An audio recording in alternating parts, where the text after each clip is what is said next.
Leprosy is a neglected tropical disease which still occurs in more than 120 countries with more than 2 lakh new cases reported every year. According to a WHO report, close to 19,000 children were diagnosed with Hansen's disease in 2016, which is more than 50 a day. In 2016, the countries with the highest number of new diagnoses were India, Brazil, and Indonesia, followed by some of the nations in Africa.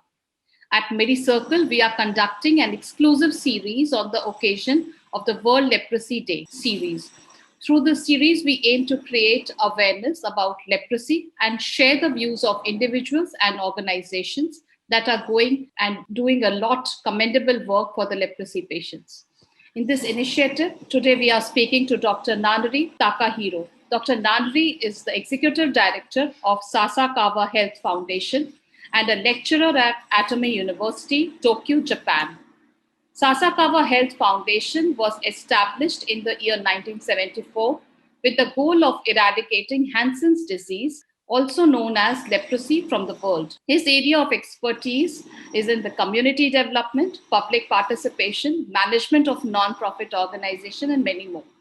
He has previously served as a Vice-Chairperson of Global Partnership for Zero Leprosy program, advisor and program director at the Nippon Foundation, Tokyo, Japan, steering committee member of Japan Alliance on Global Neglected Tropical Diseases, board member of Japan Society of Social Design Studies, etc. Hi, Dr. Nanri. Welcome to Medicircle. Hello. Thank you very much for inviting me today. So to begin with, Dr. Nanri, what is your contribution to the benefit of leprosy patients and towards the eradication of leprosy in the world?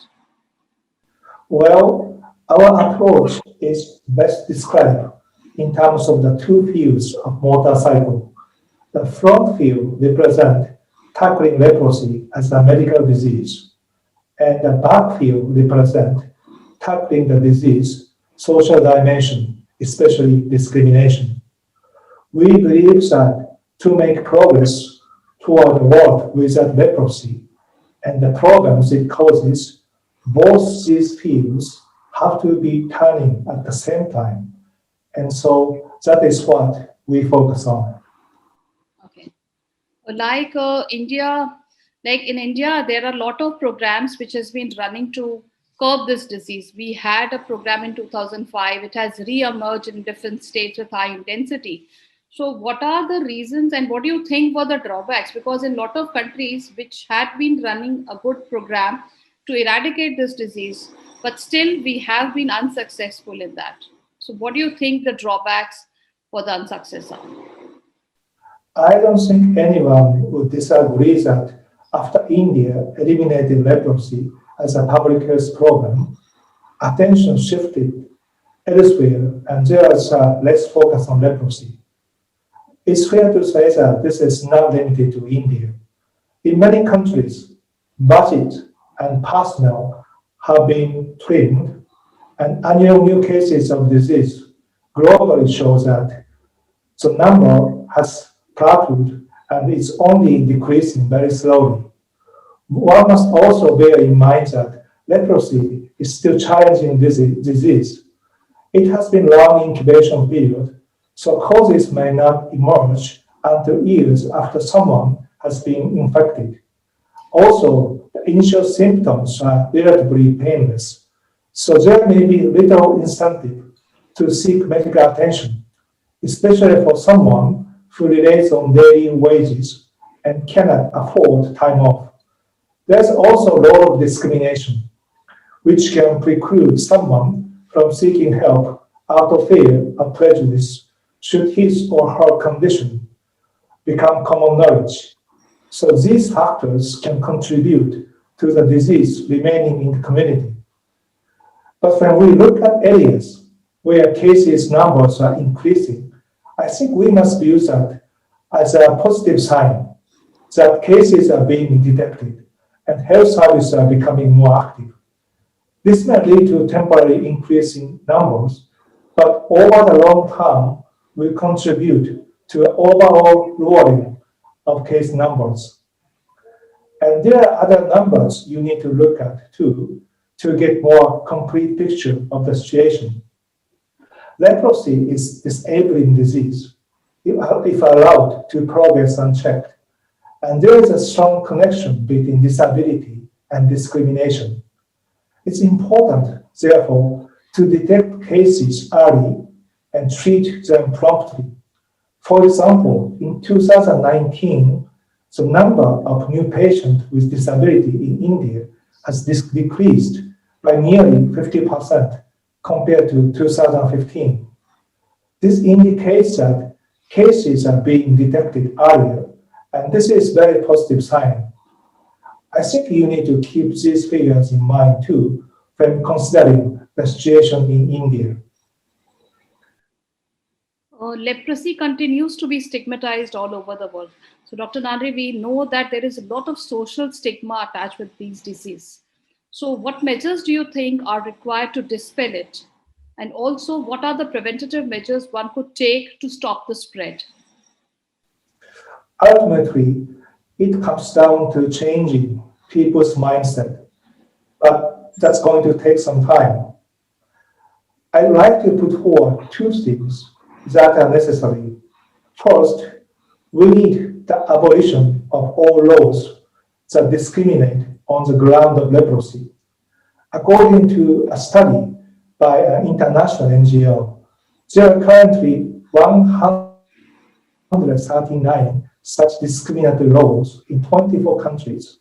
Of these laws, 108 are Indian, including laws at the subnational level. So we first need to repeal all these discriminatory laws.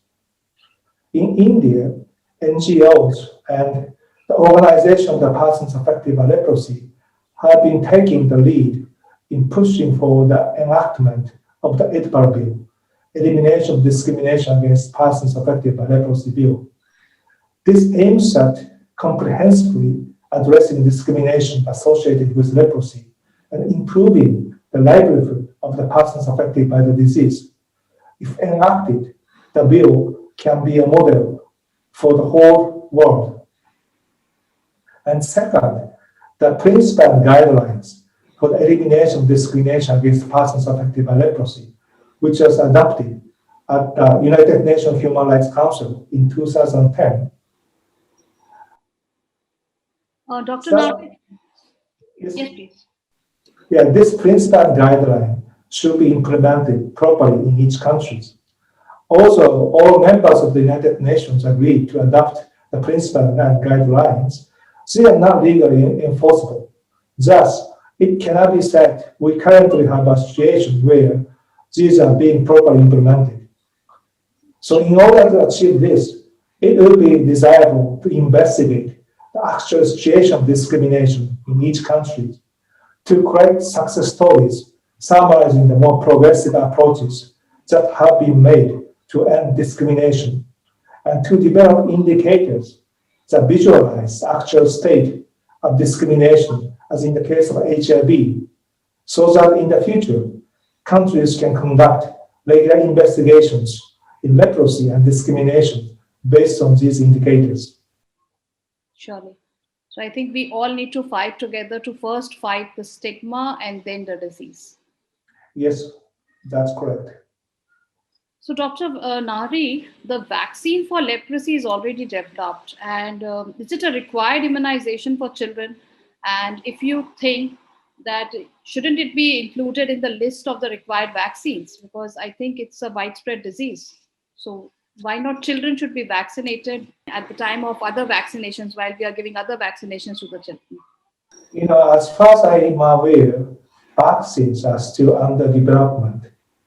I have heard that vaccine trials have taken place in a number of Indian states. But as far as I know, the effectiveness of the vaccine in questions has still to be validated. But vaccine development is certainly something we need to pay close attention to going forward, because in addition to multi-drug therapy, the standard treatment for leprosy, the preventive medicine, and especially a vaccine, were necessary to interrupt transmission and totally eliminate the disease. Surely. So, Dr. Nanri, how is SHF, Sasakawa Health Foundation, helping and supporting the leprosy patients worldwide? Since 1975, we have been supporting countries around the world, including India, in their efforts against leprosy. We have channeled our support through WHO, amounting to approximately US $190 million to date. Since 2001, Mr. Yohei Sasakawa, the chairman of the Nippon Foundation, has served as WHO Goodwill Ambassador for leprosy elimination. As Goodwill Ambassador, he has gone to see leprosy programs in action and has met with President and Prime Ministers to ask them to take an active interest in leprosy. While in many countries, leprosy ranks lower than other diseases in terms of their public health priorities, efforts to obtain political commitment from national leaders are very important to ensure that the disease is not forgotten. Over the years, Mr. Sasakawa has visited more than 120 countries and traveled to India around 60 times. In recognition of his contribution to leprosy work, he was awarded the Gandhi Peace Prize for 2018 by the government of India. Concerning the leprosy social aspect, one of our important contributions, working in cooperation with the government of Japan and other partners, was to lay the groundwork for the adoption in 2010 of a resolution on elimination of discrimination against persons affected by leprosy and their family members, together with accompanying principles and guidelines at the United Nations Human Rights Council and the United Nations General Assembly. With adoption of this resolution, leprosy was recognized as human rights issues by the international community. We are also actively engaged in the empowerment of organizations of the persons affected by leprosy and support organizations in 22 countries. In India, we are involved in the establishment of Association of People Affected by Leprosy, which represents the interest of residents of India's 750 or so leprosy colonies and works for their socio-economic empowerment. We also work closely with our sister organization, the Sasakawa India Leprosy Foundation, to improve the livelihood of the colony inhabitants.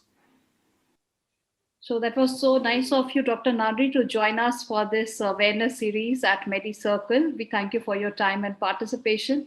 And I think if all countries of the world are together to combat this disease, we can definitely, go over this and we can have a leprosy-free world. Thanks, Dr. Nanri, for joining us. Thank you very much. You're most welcome.